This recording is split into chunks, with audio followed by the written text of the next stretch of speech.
welcome back to the Ending Well series. We are on week 5 of ending this year well together and redeeming some of the harder things that we've walked through this year, because it really is a we. I don't think I've yet shared something that I walked through or that God did that was, a lot of it was difficult, a lot of it was painful even, and haven't been met with just an overwhelming response of people saying they've had the same experience, God has done the same in them. And so this has been very redemptive for me, and I've been very thankful for the opportunity to walk through it with you. And today I want to talk about marriage, but even more so just being a wife. I think the title of this episode is The Wife I Want to Be, because what's crazy about this year is, admittedly, I didn't set out to quote unquote become a better wife, but I have. God has refined that in me. And as a result, my marriage has blossomed even more and has been even more of a gift and a safe place and a stronghold for me. And the reason that I want to come at it from that angle, from the wife that I want to be, and talk about it in more of like an individual way, even though we all know marriage is a duality. I had a follower send me this DM that really got me thinking. I had shared just a slide or I think actually a couple of slides bragging on Jeremy. Like, he didn't give me a hard time. He not only didn't give me a hard time about decorating early for Christmas, he encouraged it, and I was kind of thinking about not doing it. And he was like, "No, that's ridiculous. It makes you happy." And so I think I posted that, and that I had gone in the back to do something, and I came out, and without asking, he was up in the attic pulling the Christmas stuff down. And I love bragging about my husband because I feel like the internet a lot of the time is really negative towards marriage. Not all the time. And there are some people that I love listening to talk about marriage. But I love talking about the good things and the hard things, that, oh my gosh, we have gone through it. We've been together for 14 years. We've definitely, and the first half of that was honestly pretty hard and tumultuous, but the last 7 years have been really good, and we've grown a lot. And so this follower had DM'd me in response to kind of the bragging about him and said, "This is such a big blessing. He's a keeper. What did you do to change that brought this out in him?" I thought that was such a wise question, because it's something that I feel like some people don't really want to talk about in marriage, is that sometimes you have to go first. And I'm going to give one blanket umbrella disclaimer at the top of this episode, that there are clear distinctions from what we're going to talk about. There are abusive marriages. There are bad men that find joy in hurting women. Those people exist. And so when I talk about things like working on myself and how that helped make him better, or our marriage better, or making space for him to be a leader, all these things, I'm married to a very good man who has always tried to do his best, and we've often gotten in each other's way, or our flesh has. And so I don't want to spend the whole episode making these little caveats that there are situations where you as a woman working on yourself isn't going to change the situation.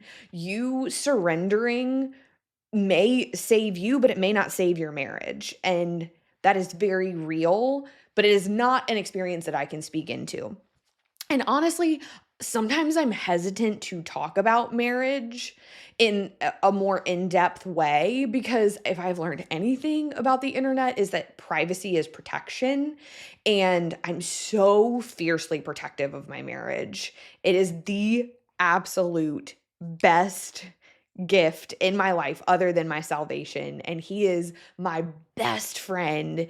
And he's just, our marriage is everything. And so I think there's a way to talk about it that honors that protects that, but also speaks into something that a lot of people need to talk about in an honest, like kind of raw, pulled back way. And so that's what we're going to attempt to navigate. through this episode. I have changed so much as a person in the last 14 years, in the last year, in the last 3 years, right? Like it's just been this domino effect where I look back, we both will look back at who we married and it's unrecognizable, but in a great way. And a lot of that has happened in the last year of our marriage. And I thought we could kick this off by just sharing some of the like less than flattering confessions that give a picture of kind of where we're coming from, right? That the changes, like I said, our marriage has been in a good place for the last 7 years. A good place. What God has done this year, and I'm just going to talk about it like for me and the impacts that it's had. What God has done in me this year, what Jeremy said something the other day, we were talking about it, and he was like, it's like we went through a crash course. I went through a crash course in life, in trusting God and who he created me to be. And so our marriage did as well. I think I likened it to summer school. It's like we packed a lot of lessons into pretty much like the summer. And I look at the wife that I was this time last year and the wife that I am today, and it is radically different because I have lived my life as this strong, competent, high capacity, productive person. And I found my identity in that. I'm actually have been realizing recently that I still found my identity in Christ, but it was in being a warrior in his army. Which is kind of cheesy, but it is what it is. That I found purpose and identity in, yes, like under the wing of God, but as like a fighter go-getter for him. And that's not a bad thing, but I don't know if it was meant to be the thing. I think we were meant to function in our identity in Christ as daughters, personally, who can go to war when God asks us to, when he enlists us and sends us out. But I definitely don't think you're supposed to live your life on the battlefield. And I don't now, I'm like, I don't know if it was beneficial for me to view myself through that kind of ironclad lens. And this year has really been this journey of God, like softening that and showing me where my identity really lays. And that translates into being a wife. If you are always on the war path, just in life, then, and I talked about this in the episode where we talked about the productivity addiction, then everything becomes a mission rather than something to cultivate and be a part of and also be protected under and loved in. And this year really exposed, or the beginning of this year really exposed that imbalance for me, like the imbalance that I was bringing into our marriage, in that I'm just gonna be honest, like I felt, and still struggle with this sometimes, so much more confident in work and in productivity than in homemaking and being a wife. I was more sure of my purpose online than in my home. And that's hard for me to admit, but I think that there's a lot of women that resonate with that. And I went in, if you haven't listened to the productivity addiction episode, I would definitely recommend it because these tie together. Because I wasn't failing as a wife, but I was operating out of survival and performance and pressure, and that impacts things because it makes you a lot more likely to blow through the small, intimate moments that really a marriage is made of. Having that mindset makes you more critical. I'm just going to be honest. I had Dave and Ann Wilson on, and I'll try to remember to link that episode. I've had quite a few people on to talk about marriage in the past, and hands down my favorite marital episode on the podcast. And it's about being critical of your husband and how damaging that is to your marriage. And like, do you pray for him as much as you criticize him? And Thankfully, by the time I sat down for that interview, God had really worked a lot of, not all of it, but like had been working on that in me. And so but I still learned a ton from them in that. And it helped me see, like, yeah, all of your performance, all of your thinking, everything had to be perfect. Like, you're being critical of him because you're so critical of yourself that you kind of don't know how else to engage with people in that close of a proximity. That also, honestly, caused me to lean on other people more than my husband, because not because he wasn't trustworthy, not because he wasn't, like, he hadn't shown me that he could be leaned upon, but because leaning on other people, like in the work, business, internet world, felt more productive. I'm gonna say so many unflattering things in this episode. If you're watching on YouTube, I'm probably gonna be red a lot of the time, but I think it's a necessary conversation because I know I'm not the only one. Like, I leaned on friends harder than I leaned on my husband because my friends are in the internet world and we could get stuff done. To what end? Do I want, again, this is exposing. I wanted to get more things done in work than I did in the eternal impact that my marriage is going to have on my children and who even knows who else. Yeah. And the biggest thing, I think, which we'll spend a little bit of time camped out on in a minute, was because of that mindset, because that's how I approached everything, including my marriage, I just filled all the space. I filled all the space and I didn't give him a whole bunch of room to lead. And that diminished him as a leader. If you don't have the opportunity to practice stepping in front of your wife, taking the lead on decisions, well, then you're not going to be like, God can cultivate that in us and or in them, and he absolutely will. But if you can't practice something, you're not going to get very good at it. And so that all was such a result of this mindset that I had. And so God had to start on that. God worked on the mindset and he broke it, y'all. I think, what is it? Next week? Yeah, next week we're going to deep dive on pruning and how God uses it and why he does it and how we can walk through it. But I didn't realize when he was doing that he was tending to my marriage at the same time. And he was not only working on my mindset, he was working on my perspective of not, I guess, of marriage by proxy, but mostly of being a wife. I had a lot of really warped beliefs about what makes you a good wife, and it was essentially perfection, which is exhausting. And it was killing me, and it was killing my marriage. And I don't know if you've ever experienced this, but if you have that perfectionistic nature, then if you will get to a point where if I can't do this perfectly, then I'm not going to really give it a whole bunch of effort at all. And I'm not going to try to learn how to be better at it. And I'm not going to try to lean in to my weaknesses so that God can, his perfect can be made powerful through that.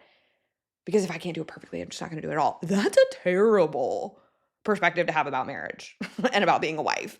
And so I had this performative service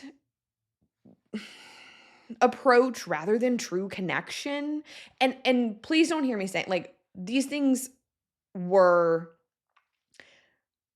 dragging my marriage back from the fullness that it was able to function in. But like, it's not like we had no connection. We just could have more. Does that make sense? Like, I felt like I was responsible to keep everything together, which unfortunately turns you into the wife that is constantly going, are you okay? Do you hate me? Do you love me? You brushed your teeth weird. What does that mean? Makes you like, not only are you probably being hypercritical, you're also, because you're being so critical of yourself, you're kind of spiraling out about and hyperanalyzing every single thing that they do. And I thought that being a good wife meant essentially not having any needs, getting it all done all the time, contributing financially and keeping the house in order and keeping, the children alive and happy and hopefully like thriving and growing in their relationship with Christ. And so that again makes you so bitter and miserable and incapable of really functioning in the reciprocal service that marriage requires. And all of these things those are all honestly things that I just believed about myself. They seep into your marriage, they seep into your like wifedom. And so I had to just chill out to be the wife that I wanted to be. And that looked like a season of breaking and resetting bones.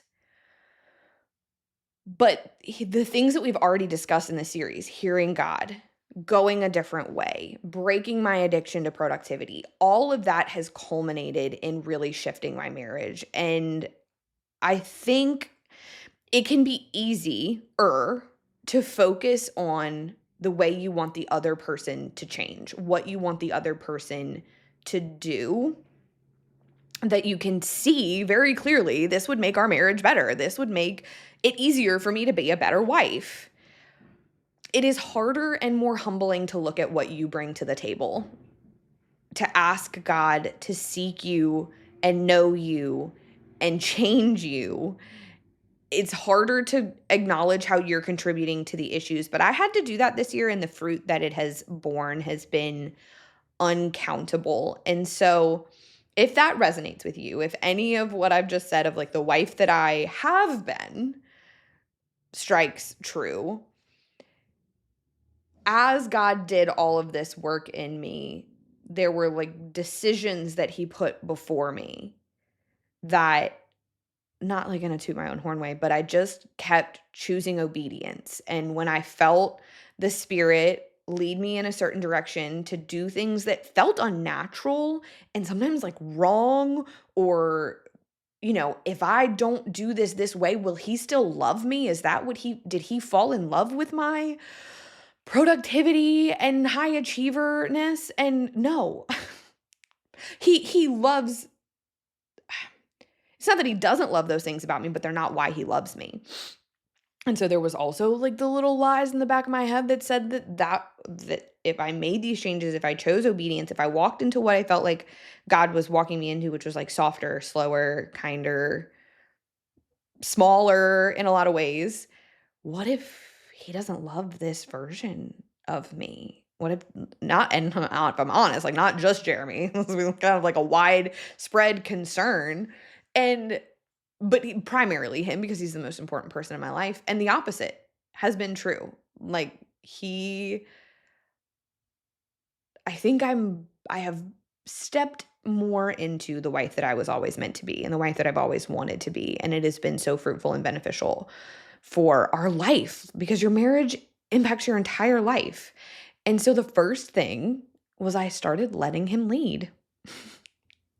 I was in such a frenzy all the time that I just took charge, small to large, honestly. It wouldn't even really occur to me to let my husband step in front of me or do something that I knew that I could do or lead in the decision making. And again, honestly, not because he couldn't, but because I was just going at 100 miles an hour all the time. And when you are going that fast, everything else is blurry. And you're also just wildly controlling. Moving at that pace, the pace that many of us have lived at, think about that like realistically. To keep that speed, there's to be a lot of control. You have to have things on lock. You're not looking side to side to see who's running beside you. You are not lifting your eyes up to the hills and recognizing that God is where your help comes from. It all comes from in here. It's all on me. It's on me to make sure that my marriage looks the way it does, that we keep Christ at the center, that we raise our children the way that that God has instructed us to. So many women walk into an abortion clinic and they're completely scared, and they're completely alone, and they're about to make a life-altering decision, and Preborn meets them where they are. Preborn offers a free ultrasound to women who are considering abortion, and it doubles their chance at choosing life. This year alone, over 38,000 babies have been saved through preborn's work, and they don't just save a life, they walk with the mother with counseling, classes, and financial aid up until 2 years after that baby is born. This is support that makes motherhood possible, so you can be the hero behind a story like that by donating $28 to sponsor a free ultrasound, giving that woman a chance to see her baby and choose life. You can go to preborn.com/speakeasy. That's preborn.com/speakeasy. You can give a gift and save a life and be a voice of hope. So it wasn't because I didn't trust him or because he wasn't capable of being a leader. It was because I was so controlling. And what did that look like? What did letting him lead look like? Honestly, and look, don't put some weird 1950s spin on this. Like, I am who I am. I am always going to have opinions. I'm always going to have thoughts. And I'm blessed to be married to someone who takes them very seriously. And my words hold a ton of weight for him. But I also just kind of had to shut up.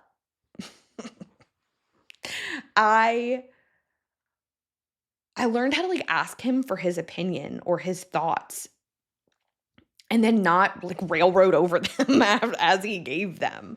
I learned how to, or even beyond that, not even asking like, or in asking for his thoughts on it, just letting him organically share them with me. I let him lead in parenting our children more. And obviously, like, I'm the one that's with them 24/7, right? We homeschool. He works. He's out of the house until he's usually home by like 4.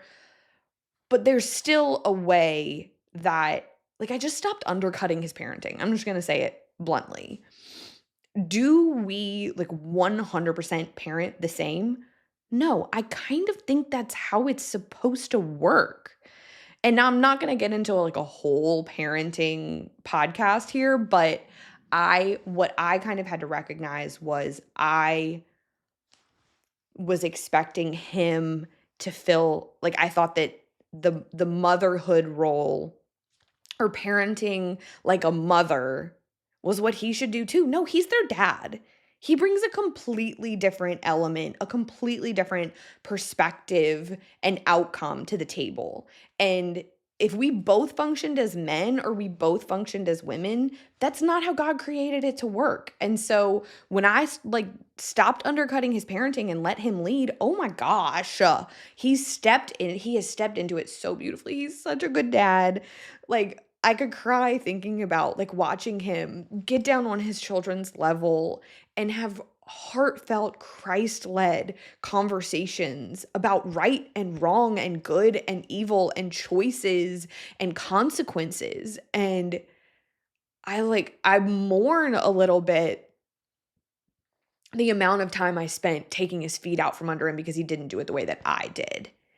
And he's honestly like never done that to me because I think he had an understanding of the roles of a mother and the roles of a father. And so letting him lead a lot of the time looked like just being quiet and not needing to fill every space with my thoughts and my opinions because I was so controlling. Ugh, this episode is not fun. It is, but don't judge me too hard. I'm just trying to be honest. I think a natural kind of like, so like, I think the rest of this flowed downward from letting him lead. I would highly suggest anything that Dave and Ann Wilson have written. They are my favorite voices on marriage. Also, Sacred Marriage by Gary Thomas. Those marital books have made a really big impact on my ability to understand the roles that God set before us and what submission really looks like. I know I was like, I almost was tempted to try to get through this episode without saying the word submission because I know it just like makes some people raise their hackles, but it's a biblical concept and we can't pretend like it's not. And that, you know, like I know that you probably don't need a whole soapbox. Like submission is not being beaten down. It's not being considered. It is being back to back with your husband, but him being able to step in front of you and him taking the lead. And the way that I think about it is, yes, I am happy to submit to my husband and let him lead, because if he doesn't, then I have experienced already what it is like to do that, and it's not fun, and also I don't think that women were really built for it. And clearly, like I said, I wasn't going to give any more caveats, but there are situations that force that upon women, and I have watched women carry that mantle very well, but they still should not have had to carry it. And so as a result of that, things that kind of were downstream from it was becoming less reactive. This kind of ties back into being less critical, which I think just in general this year has beaten criticism out of me. I don't have the energy, space, or desire to be critical, to criticize people, because it takes a lot of energy, and it's like negative energy. And when you're less critical, you're less reactive because you're not scanning for it. You're not looking for things to respond to, well, to react to, because there's that really important distinction between reaction and response, right? That reaction is that immediate kind of, you didn't really think it through, it just kind of came out. And reacting isn't always bad, but there are a lot of situations that really require response. And response requires slowing down and calming your body and managing your thoughts and taking your thoughts captive and giving people the benefit of the doubt and extending grace, whether it is deserved or not. And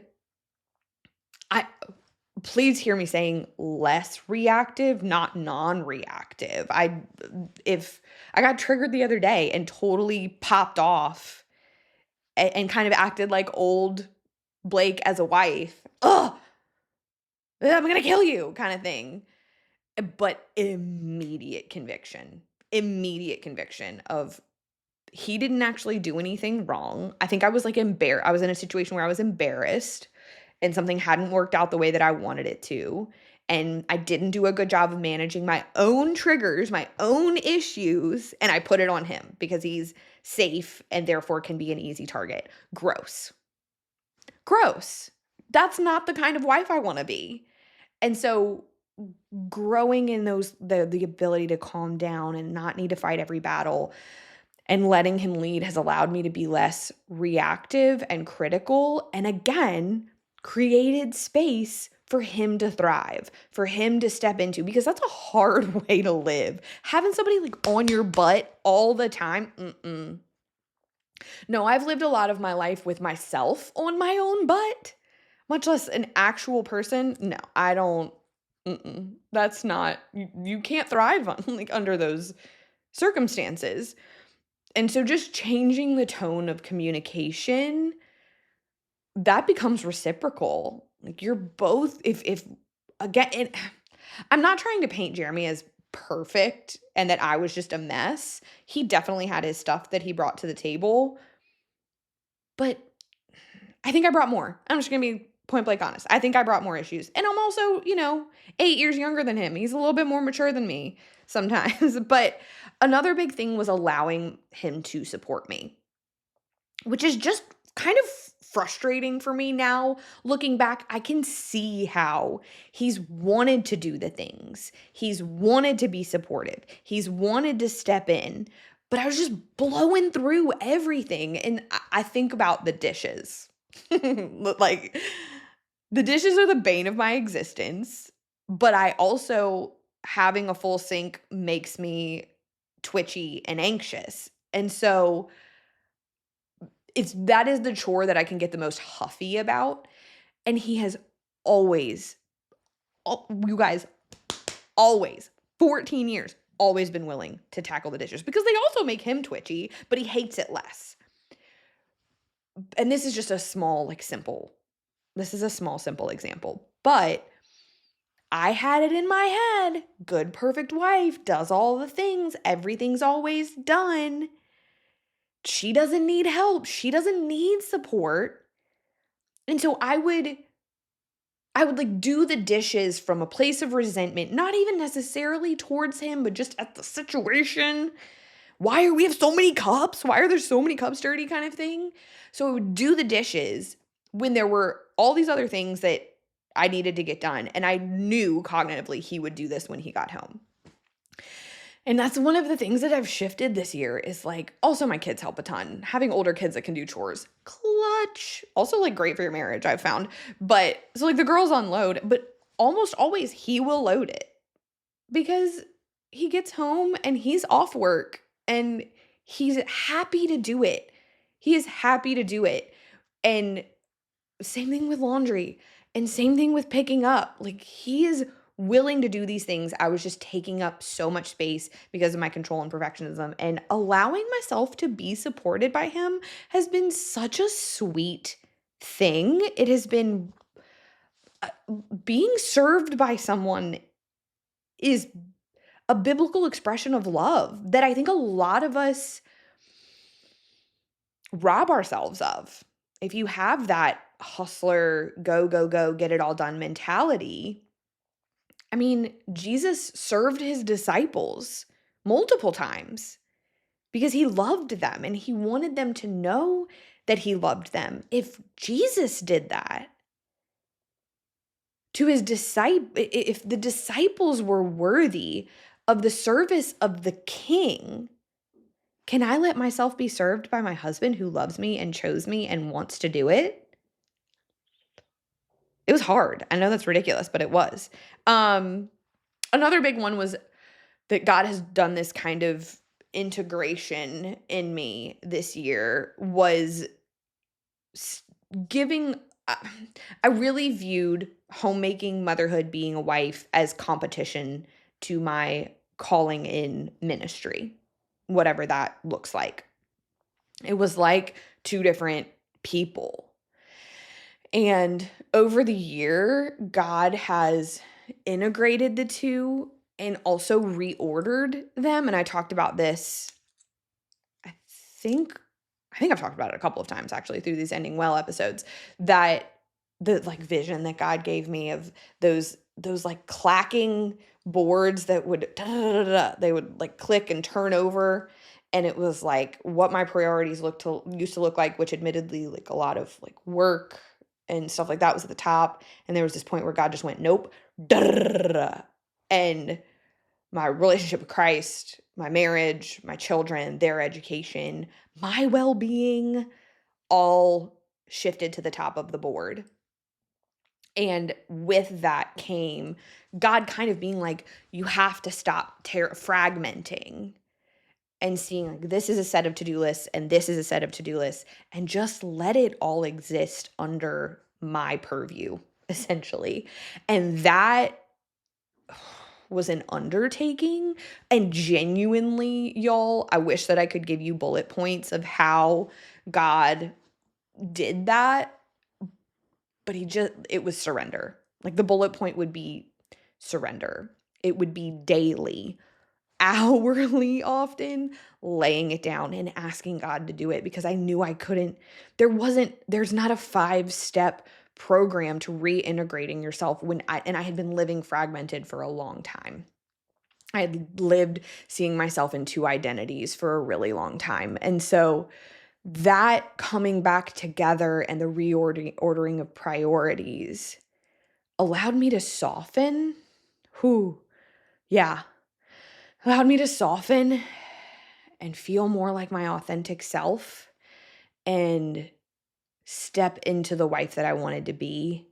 And that was one of those things that like only God could do. Only God could soften my sharper edges.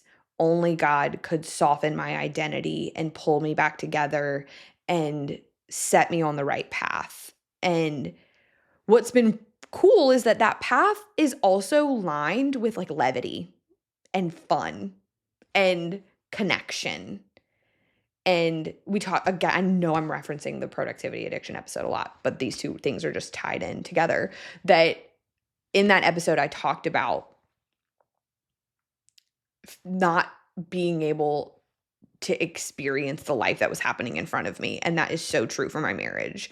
And so part of me honestly wonders how much of the things that I love about my marriage now were there and available. I literally just didn't have eyes to see them or the time to enjoy them. And slowing down and going at a different pace has been a gift in so many areas, but I would honestly say in my marriage, my relationship with Christ and my marriage and my motherhood are like the three where the impact is measurable. We were driving home. We had a 10-hour drive back from our trip for Thanksgiving. Went to the Blue Ridge Mountains. It was great. I am hopefully by now, maybe have I put out a post? Probably not. I want to try to put together like what we did, but we had all these like really great in-depth conversations, and I don't remember who asked. One of us asked the other like what the greatest change in one another this year has been, and his was that he sees me trusting God so well, and mine was like what a leader he's become. And we made the connection that like those two are tied together. Like God did them in each other, in us each at the same time. Like trusting God is what has allowed me to step into the life and being the wife that I want to be. And him, like me trusting God, created the space for him to lead. And then watching him flourish as a leader has helped me trust God more. You see how like it just becomes this like unending loop. And that's what God will do, right? So I thought that being a better wife would be more discipline, more effort, more structure, more of me, more of me. But it actually required less pressure, more peace, healing my nervous system, addressing my triggers, letting go of overfunctioning, stepping back into joy, less of me, less me, more God. That's how I became the wife that I wanted to be. My internal rhythm changed, not my external performance. And so I want you to know that like you don't have to wait for your marriage to hit a breaking point to make these changes, because ours didn't. Like we weren't on the rocks, you guys. Things weren't bad, things weren't hard. I just knew they could be better. And I think that that's kind of eternal. Like I hope we continue to grow and change and get closer and stronger. But what God has done this year, like it didn't require me to become a different person. I had to become a truer version of myself. Because again, like our marriage was functioning fine, but it is better now.